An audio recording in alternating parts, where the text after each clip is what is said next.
गौरी संभाल के ले जाओ उसे। जी बाबूजी। शकुंतला, ये किस्मत भी कैसे कैसे खेल दिखाती है। कल तक हमारी ये स्नेहा इस घर में तितलियों की तरह उड़ती फिरती थी और आज देख रही हो तुम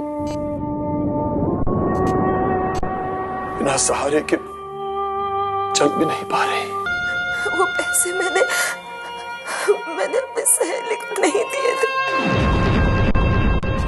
वो पैसे मैंने रंजीत को दिए। रंजीत को? लेकिन क्यों? उसने मेरे और अपने कुछ फोटोग्राफ्स ट्रिक फोटोग्राफी के जरिए खींच लिए थे ताकि देखने वाले को लगे जैसे मेरे और रंजीत के बीच में कुछ गलत संबंध। अगर ऐसा होता तो वो तुम्हारी तस्वीरें खींचता, तुम्हें ब्लैकमेल करता।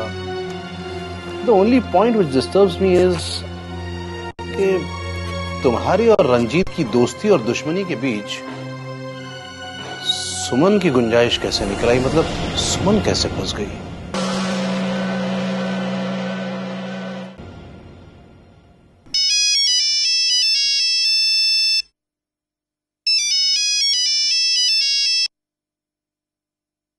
हेलो, हाँ प्रिया, I'll call you back.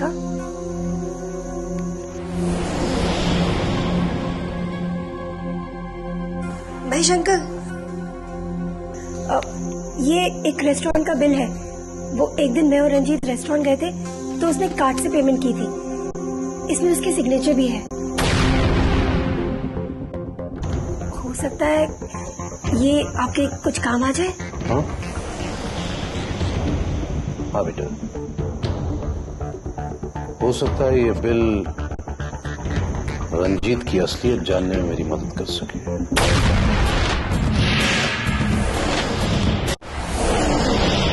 Doctor साहब, mister Vikram, please take a seat. नहीं डॉक्टर साहब, पहले ये बताइए कि डॉक्टर थापर ने मेरी बेटी की रिपोर्ट्स देखी? I am sorry mister Vikram, doctor Thapar ने आपकी बेटी की सारी टेस्ट और रिपोर्ट देखने के बाद ये कहा है कि आपकी बेटी की आंखों की रोशनी फिलहाल नहीं आ सकती। कह रहे हैं आप? जी।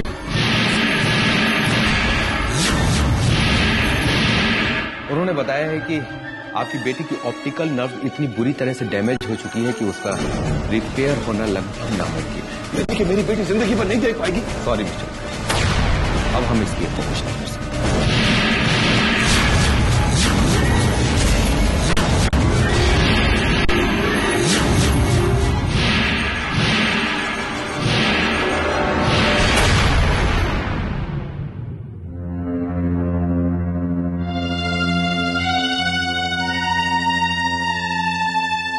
नमस्ते आंटी।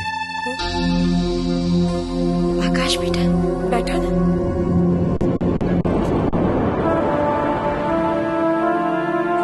आंटी, अंकल कहाँ हैं?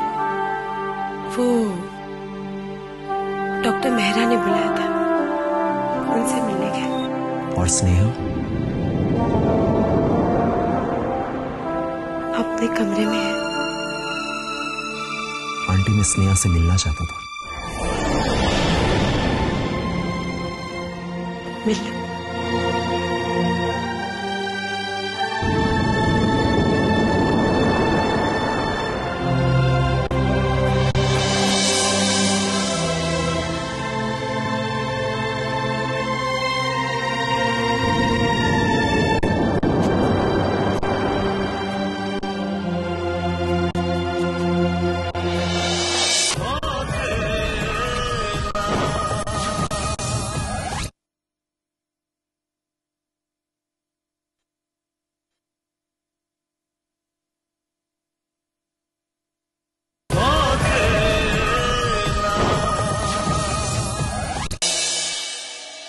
आराम से।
आपका खाना। मैंने मुझे भूख नहीं है और आपकी दवा का वक्त हो रहा है। मैंने कहा ना मुझे नहीं खाना, फिर क्यों बहस कर रही हो? जितनी भूख हो उतना खा लीजिए। नहीं खाना ना मुझे।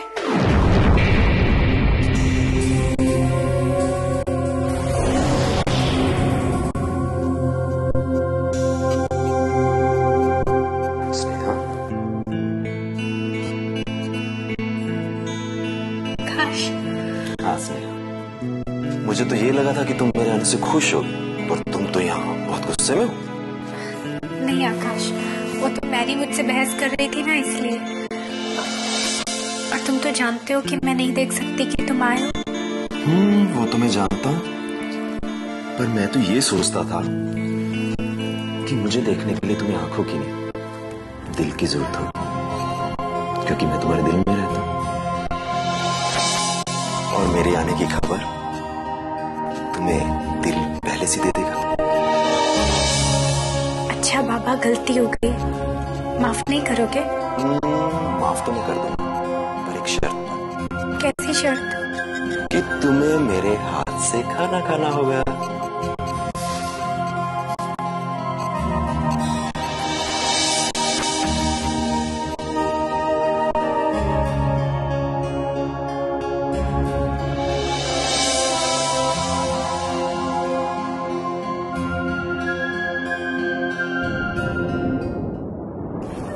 आकाश। क्या हुआ स्नेहा?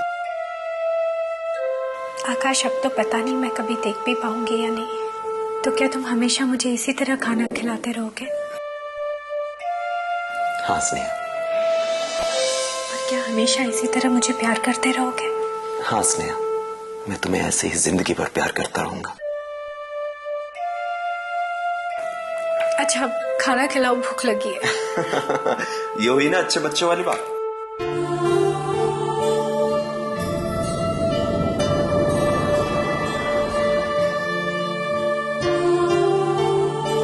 चावल भी खाओगी?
Good morning, lady beautiful. Good morning. Please come in. Thanks. After you. Yeah, sure. Please come. और बताइए कैसे आना हुआ? अरे भाई, जरूरी तो नहीं कि इस घर में हमेशा एक वजह लेकर ही दाखिल हुआ जाए।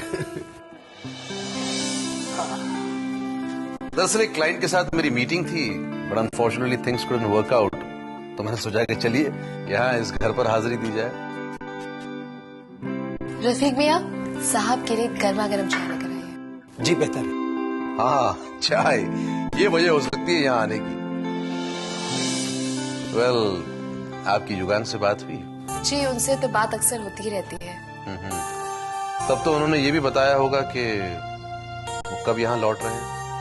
उनका तो 1-2 हफ्ते और रुकने का प्रोग्राम था, लेकिन मैंने उनसे कह दिया है कि वो सारे काम पोस्टपोन करके फौरन वापस आ जाए, और उम्मीद है कि वो 1-2 दिन में वापस भी आ जाएंगे।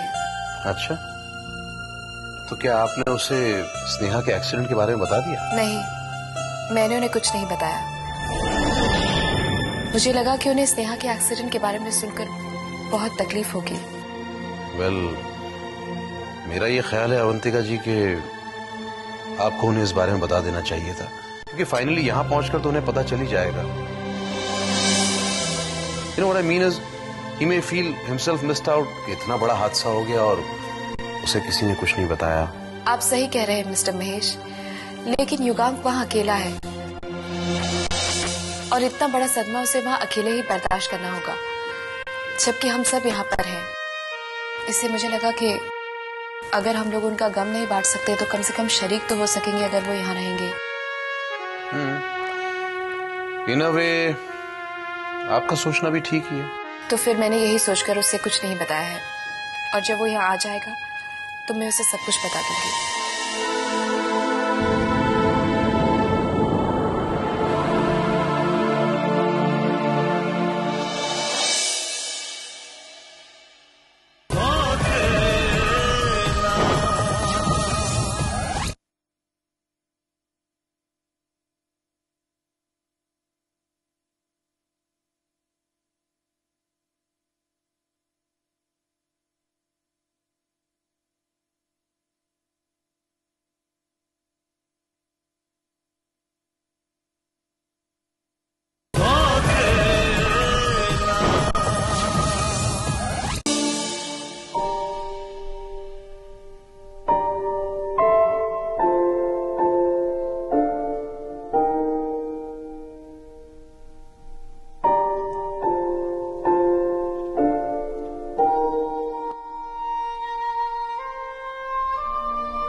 आ गया? क्या कहा डॉक्टर मेहरा ने? कुछ नहीं। कुछ नहीं? लेकिन आपने तो कहा था डॉक्टर मेहरा ने स्नेहा की रिपोर्ट्स डॉक्टर थापर के पास पहुंचाई है। कुछ तो कहा होगा उन्होंने। आप बोलते क्यों नहीं है? खामोश क्यों है आप? मैं खामोश इसलिए हूं शकुंतला कि मुझ में हिम्मत नहीं है सच बताने की।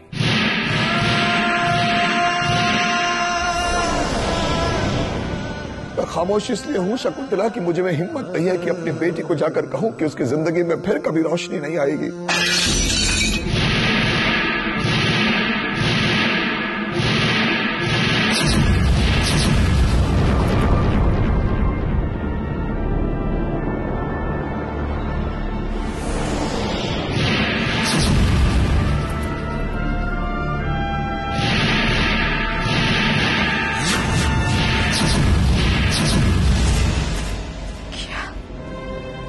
शकुंतला, डॉक्टर ने कहा कि स्नेहा फिर कभी नहीं देख पाएगी। शकुंतला, इंसान जिंदगी में हर एक दुख बर्दाश्त कर लेता है, मगर एक बाप के लिए अपनी बेटी की जिंदगी बर्बाद होते हुए देखना बहुत तकलीफ दे होता है। शकुंतला, बहुत तकलीफ दे।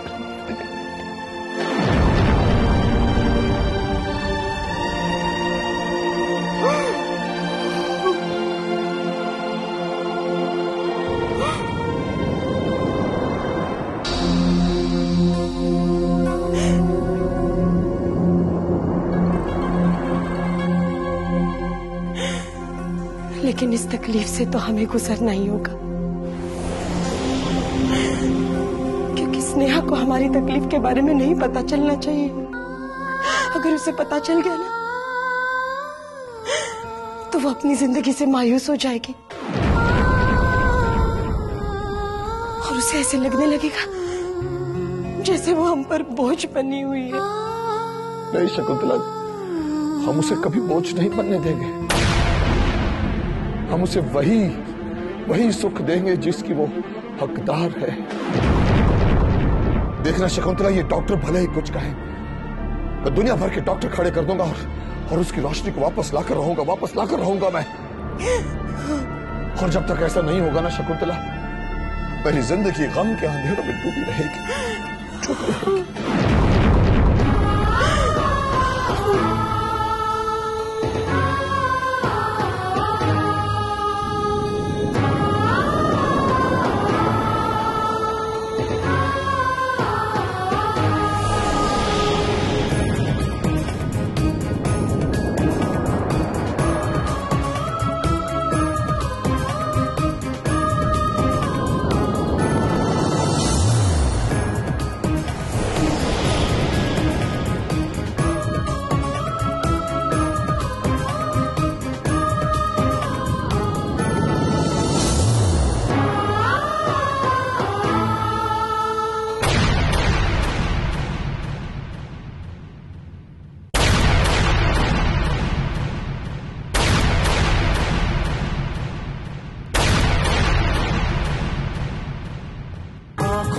ख्वाबों की बारात लेके,